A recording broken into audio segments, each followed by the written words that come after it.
So today I'm going to be reviewing the Marvel Legends Nebula figure from Guardians of the Galaxy Volume 3. So we'll take a quick look at the packaging here. So on the front we've got the picture of the figure, Guardians of the Galaxy Volume 3 logo on the bottom here. And we've got the Build-A-Figure Cosmo on the side and all the other figures in this wave.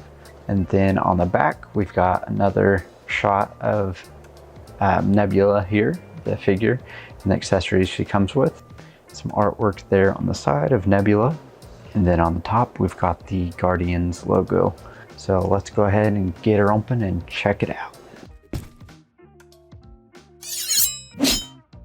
So this is what she looks like out of the packaging. So she comes with her blaster, the bigger gun, the Build-A-Figure piece, which is the back left leg for Cosmo, and then this sort of like sword arm or hand. Alright, so now we'll take a closer look at her. So here's a closer look at Nebula here. The head sculpt looks pretty good. At first it looked a little weird because she was missing the mechanical stuff around her eye, but I looked at some photos from the trailer for Volume 3 and that's actually what she's going to look like. She's not going to have that mechanical part by her eye like she did in the previous movies. But I will show you a quick comparison. This is the Volume 2 Nebula. She does look a lot cooler in the Volume 2 one with that mechanical stuff by her eye. And I feel like the head looks more like the actress than this one. This one looks a little bit big, and this one looks a little bit too small. So like sort of in between the two, I think would have been about the right size for her head. And the lines on this one look a lot better. This one, they're there, but they're not painted or anything. This arm here looks pretty cool, but it would have looked a lot better if they would have done some kind of brushing or paint apps like they did on this arm. I don't know if you can see that. It would have looked a lot better. It makes it look more weathered and stuff. And same with the thing on her head, the metal parts on her head. If they would have just made it, put like a wash or something on it, makes it look a little darker, more realistic. But we've got the suit here, we've got the Guardians logo or Ravager logo on the chest there. We've got the belt that moves, and this is pretty much the same body sculpt as Mantis, except for obviously this arm, and the hand's a little different color. It's the same hand, it's just blue fingers instead of the regular color. And then we got the red and blue throughout. Doesn't look too bad. Got the boots down here. Take a look at the back. The back's pretty plain, got a little bit of red on the back there. And this arm, it does look pretty cool though, like because it's supposed to be like an arm that can transform into like pretty much whatever. But I just really wish they would have done some more paint apps on it, done like a wash or something, would have made it look so much cooler. And we'll take a quick look at the blaster in her hand, which is the same blaster that she has in this Volume 2 one, but once again, just it's a plain plastic. It's sort of overexposed there, but it's just a pure gray compared to like the brush and the wash and stuff on this one looks so much better.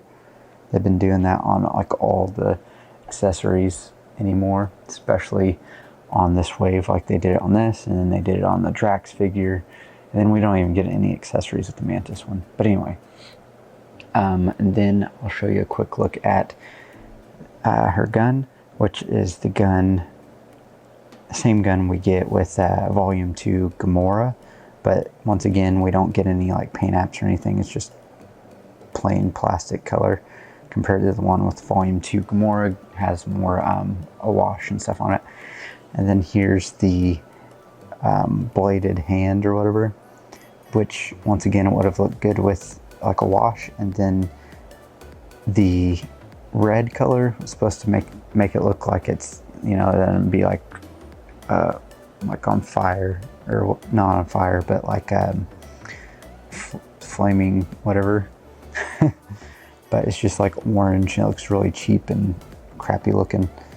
They should have done like a translucent plastic right here with like red translucent.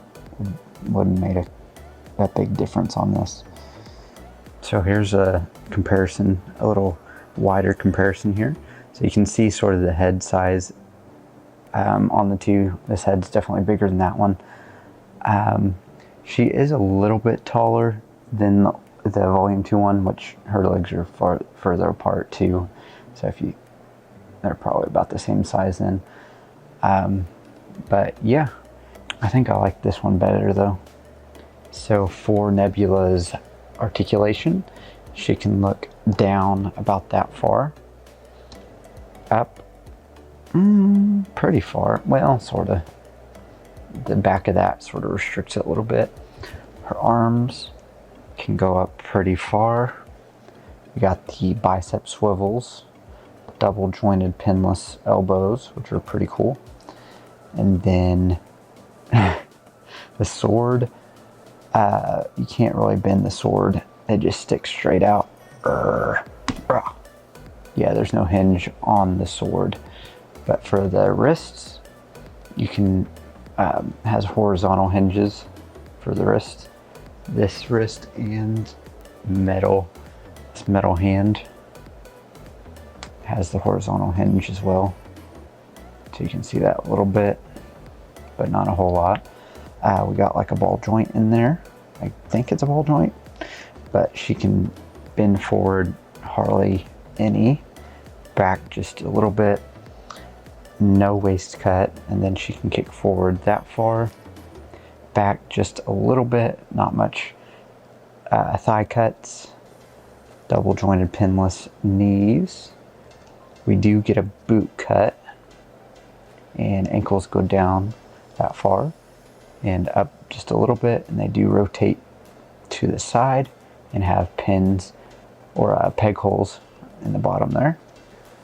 So here is what she looks like with the other figures from this wave that I've reviewed so far. So we've got Mantis and Drax back there, and she looked pretty cool alongside them with the matching uniform and stuff. I can't wait to get the rest of them opened and reviewed so that I can see them all together. It'll be pretty cool.